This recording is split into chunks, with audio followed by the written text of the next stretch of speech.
अमीरुल मोमिनीन हज़रत उमर फ़ारूक आज़म रदी अल्लाह ताला अन्हु बयान फरमाते हैं कि एक मरतबा हम सरकार अलैहिस्सलाम की बारगाह में बैठे हुए थे और सहाबे किराम भी बैठे हुए थे। इतने में एक बूढ़ा शख्स आता है, वो सरकार अलैहिस्सलाम को सलाम पेश करता है। सरकार उसके सलाम का जवाब देते हैं और सरकार कहते हैं ये आवाज़ तो जिन्नों की मालूम होती है, आप कौन हैं? तो उसने कहा या रसूल अल्लाह, मैं एक जिन्न हूँ और मेरा नाम जो है वो हामा नाम है और मैं बेटा हीम का हूँ और हीम बेटे लाक़ैस के हैं और लाक़ैस बेटा इब्लीस का है। तो सरकार अलैहिस्सलाम ने इरशाद फरमाया तेरे और जिन के इब्लीस के दरमियान, जिन तेरे और इब्लीस के दरमियान सिर्फ 2 पुश्तों का फासला है, तू तो उसका परपोता है। उसने कहा जी हुजूर, मैं जिन का परपोता हूँ और या रसूल अल्लाह मेरी उम्र बहुत ज्यादा है। सरकार ने फरमाया कितनी उम्र है? तो उसने कहा या रसूल अल्लाह मेरी इतनी उम्र है जितनी दुनिया की उम्र है, कुछ ही कम है। मुझे अल्लाह पाक ने बड़ी उम्र अता फरमाई है। हजरत उमर रज़ी अल्लाह ताला अन्हु देख रहे हैं और सरकार अलैहिस्सलाम जिन से गुफ्तगू फरमा रहे हैं। चूंकि वो मुख्तार कायनात हैं, सरकार के सामने कोई चीज़ पोशीदा नहीं है, सरकार सबके हालात जानते हैं।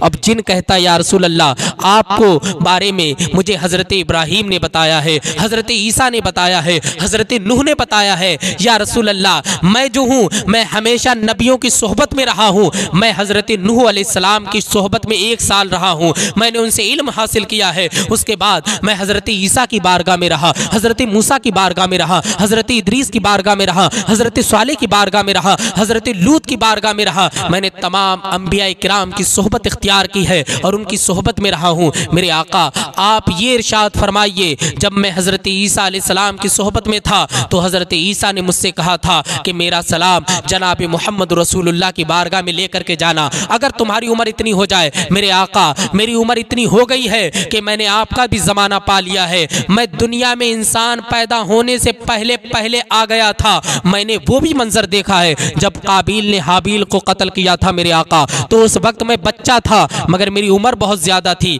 या रसूल अल्लाह वो मंजर भी मेरे सामने है। हजरत नूह अलैहिस्सलाम की कौम पर जो अजाब आया वो अजाब भी मेरे सामने है। लूत अलैहिस्सलाम की जो कौम को अल्लाह पाक ऊपर ले गया और जमीन पे मार दिया, नीस तो नाबूद कर दिया, वो मंजर भी मेरे सामने है। मेरे आका सारे नबियों ने मुझे बहुत ज्यादा खुशी दी है। आज मैं आपकी बारगाह में आया हूँ। मेरे आका हजरत ईसा अलैहिस्सलाम का मैं सलाम पेश कर रहा हूँ आपको। सरकार अलैहिस्सलाम उसके सलाम का जवाब देते हैं। फिर वो कहता है या रसूल अल्लाह आप मुझे अपने इस्लाम में दाखिल फरमा लीजिए। फिर सरकार ने जिन को कलमा पढ़ाया और अपने इस्लाम में दाखिल फरमा लिया है। वो जिन जिसकी उम्र इतनी ज़्यादा थी मगर मुस्तफ़ा की दीद के लिए परेशान रहा करता था और मुस्तफ़ा जाने रहमत के दस्ते हक पर वो दाखिल इस्लाम होकर के और अपनी तमाम गलतियों से तौबा करता है और इस्लाम में आ जाता है, मुस्तफ़ा के साथ पूरी ज़िंदगी गुजारता है।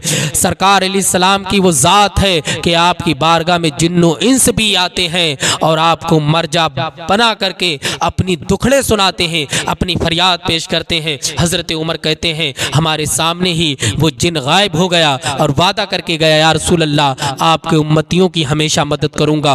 आपका उम्मती अगर किसी परेशानी में होगा तो मैं उसकी मदद करूँगा और जैसी मदद हो सकेगी या रसूल अल्लाह मैं मदद करने से पीछे नहीं हटूँगा। तो मुस्तफ़ा जाने रहमत की बारगाह में कोई भी आए, मेरे मुस्तफ़ा की बारगाह से उसे नेमतें ही मिलती हैं, अज़मतें ही मिलती हैं। सारे नबियों के पास जो जिन रहा था लेकिन तसल्ली हुई है उसे आकर के मुस्तफ़ा जाने रहमत की बारगाह में। चूँकि सारे नबी नबी हैं मगर मुस्तफ़ा जाने रहमत हबीब भी हैं, नबी भी हैं। सारे नबियों का मकाम इतना आला है कि अल्लाह पाक ने अपने बाद अपने नबियों का सबसे बड़ा मकाम बनाया है और नबियों को सबसे अरफा आला अफजल और अतम बनाया है और उस तमाम गिरोह में जो सरदार बनाया है वो जनाब मोहम्मद रसूलुल्लाह को बनाया है। मेरे आका सारे नबियों के सरदार है। अल्लाह पाक ने सारी कायनात की कुंजियाँ जो हैं मुस्तफ़ा जाने रहमत के दस्ते पाक में अता फरमा दी हैं। मुख्तार कायनात हैं,